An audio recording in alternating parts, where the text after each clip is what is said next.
Goods and services can be found all around a community.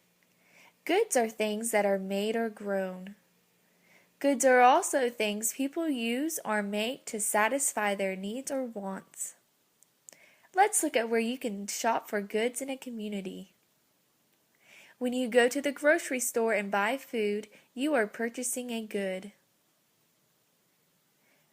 When you buy a toy at the toy store, you are also purchasing a good.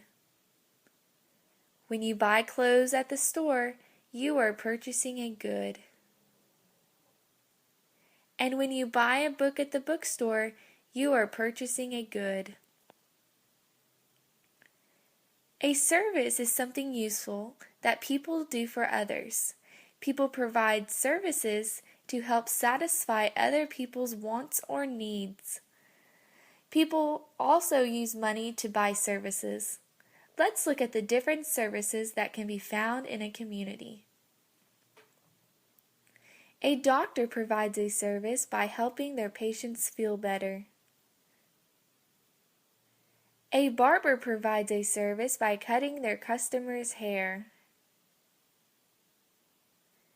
A chef provides a service by cooking food for others.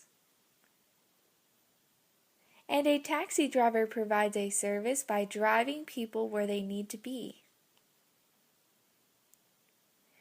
There are lots of other goods and services that can be found around a community.